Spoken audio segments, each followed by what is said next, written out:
आप सब काफ़ी प्यारे हो और प्यारे प्यारे कमेंट करते हो भाई। देखो अच्छा लगता है आप सबका देख कर ना, जो जोश है पढ़ने का, अपने माँ बाप के प्रति जो आपका लगन दिख रहा है ना कि आप सब बेहतर तरीके से पढ़ रहे हो, तो अच्छा लगता है क्योंकि आप पैसे नहीं बर्बाद कर रहे हो, आप इस पेन की कीमत समझ रहे हो मेरे भाई, है ना। तो क्वेश्चन आंसर करा देता हूँ, बाकी सारी चीज़ें तो इसकी कंप्लीटेड है, जाके आप प्ले लिस्ट में चेकआउट कर सकते हो। क्वेश्चन क्या है, अ चाइल्ड इज बॉर्न, है ना। जर्मन ग्रीर एक ओमेन थी जो कि इसकी लेखिका हैं, तो अच्छे से याद रखिएगा।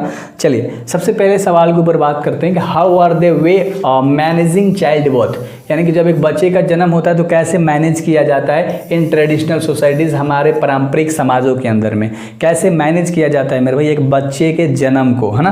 तो चलो इसके बारे में देखते हैं। हिंदी लिखा गया है वैसे, लेकिन आपको प्योर हिंदी समझ में नहीं आएगा, तो मैं जो चीज़ें बताऊंगा बस उस पर गौर फरमाओ, मेरे लफ्ज़ पे गौर फरमाओ, टोटल क्वेश्चन आंसर समझ में आएगा, है ना। चलो प्यारो देखो, the way managing child birth is a traditional societies, यानी हमारे पारंपरिक चीज़ों के दौरान जो मैनेज किया जाता है ना, देखभाल किया जाता है एक बच्चे के जन्म को, are managed and varied because they are accepted culturally and collectively so that the mother have not mental and anxiety burden, यानी कि बच्चे का जब जन्म होता है मेरे बहन तो उसका ख्याल रखा जाता है पारंपरिक समाज के तरीकों को अलग अलग विधि के द्वारा, है ना। और क्योंकि इन्हें सांस्कृतिक और सामूहिक रूप से स्वीकार किया जाता है, they had accepted culturally and collectively, यानी कि हमारे संस्कृति के दौरान मेरे भाई और कलेक्टिवली मतलब सामूहिक चीज़ों के दौरान इनको एक्सेप्ट किया जाता है, that the mother have not mental and anxiety burden, यानी कि उन पे कोई मानसिक चिंता ना पड़े,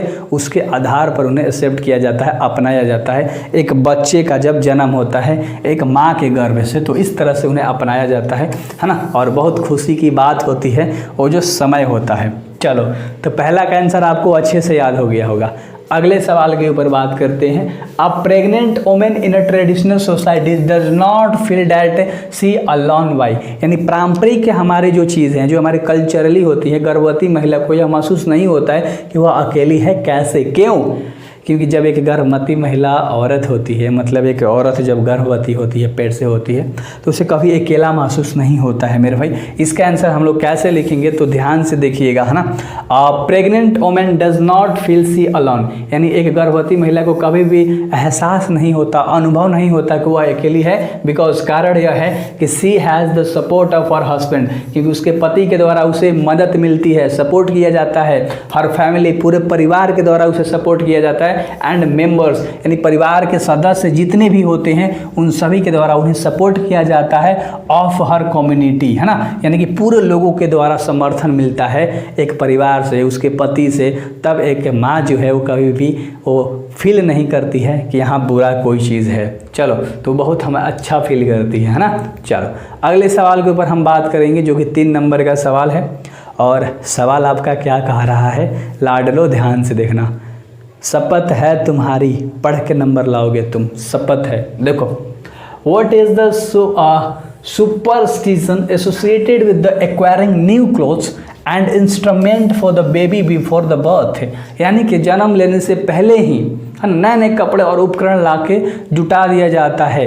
ये जो है एक अंधविश्वास क्या है, यानी कि कह रहा है कि instruments for the baby before the birth, यानी इसके बारे में आपको बताना है ना।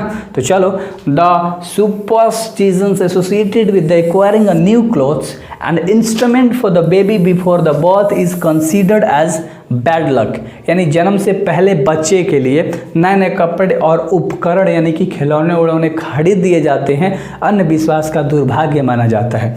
क्या माना जाता है? ये सब अंधविश्वास और दुर्भाग्य माना जाता है। लेकिन अगर हमारे देखोगे भारत के अंदर तो क्या एक बच्चा पैदा होने वाला होता है तो बहुत सारी चीज़ें मेरे भाई ला के घर में रख दी जाती है ना। एक लाडला आएगा, उसके साथ खेलेगा, बिल्कुल आपकी तरह। आप लोग 18 साल 20 साल के भले हो गए हो, बट वो जो आने वाला है अभी एक दिन का भी नहीं है।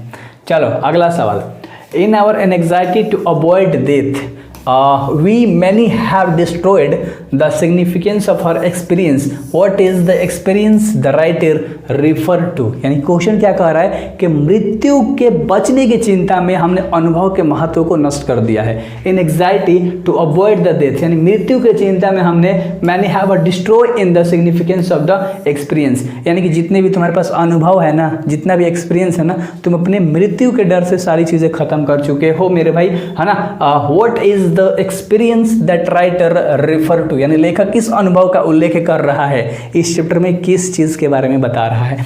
ध्यान से देखो, मजा आ जाएगा भाई, है ना। चलो ज़्यादा टेंशन नहीं लेना है कि आगे क्या होगा, आज को बेहतर बनाना है ना। मृत्यु तो सबकी एक दिन आनी है, बट आज टेंशन लेके उसे ख़त्म नहीं करना, इंजॉय के साथ जीना है भाई, मस्ती से जीना है ना। चैप्टर भी यही बोल रहा है। Correct. Experience refer to the superstition associated. It's also refer to the traditions and significance of the experience prevailing in the vast majority of such peoples. यानी कि अनुभव का तात्पर्य है ना कि हम जुड़े हुए अंधविश्वास से हैं।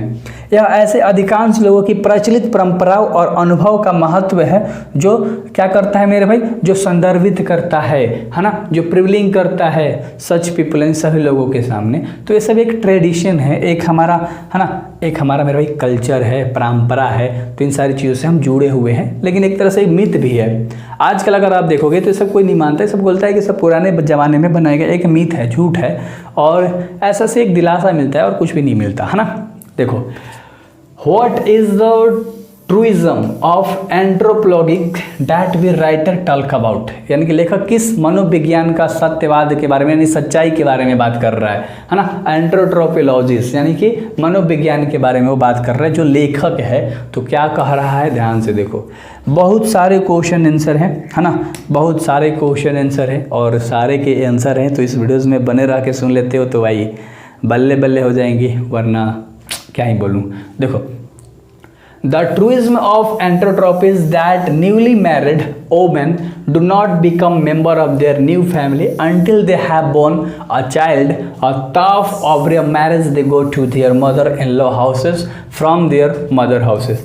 यानी कि मानव विज्ञान के अंदर ना इंसान के ना जीवन के बारे में सत्य है यह कि जो नवविवाहित महिलाएं होती हैं मेरे भाई, जो न्यूली मैरिज यानी नया नया ब्याह करके जो औरत आई होती हैं, अपने नए परिवार के सदस्य नहीं बनती हैं जब तक कि उसके पास बच्चा पैदा ना हो जाए। कह रहा है ना कि जब तक उसमें कोई न्यू फैमिली ना आ जाए, until they have the born a child, tough after the marriage they go to their mother-in-law houses from their mother houses, है ना।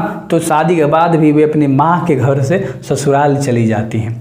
जब तक उनके घर में एक बच्चा पैदा नहीं होता तब तक एक औरत को उतना महानता नहीं मिलती है, समझ रहे हो, है ना। चलो, आप लोग भी देखते हो यार हमारा समाज कैसे किसी को धुतकार देता है। अगर 4 साल 5 साल उसकी बेबी नहीं हो रही है तो समाज कैसे किसी बातें करता है।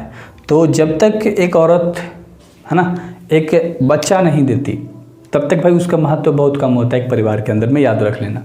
अगला है what compels women to the withdraw in the silence opposition in the international forum, यानी सवाल कर रहा है कि महिलाओं को अंतर्राष्ट्रीय स्तर पर मौन विरोध के लिए, पीछे हटने के लिए क्या मजबूर करता है। अंतर्राष्ट्रीय लेवल पे मतलब मान लो महिला नहीं जा पाती है, अब तो जाने लगी है, पहले के बात कर रहा था कि एक औरत दब के कैसे रह जाती है।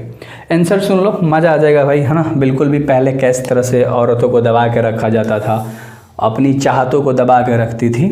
तो देखो, The tendency of those women who still live within a female society is to withdraw in the silence opposition when participating in international fora conduct in languages which they cannot speak with fluency, यानी कि जब महिलाएं की प्रवृत्ति जो अभी भी, जो पहले के महिलाओं को जो प्रवृत्ति था, जो बनावट था, जो व्यवहार था मेरे भाई, वो समझ के भीतर रहती थी।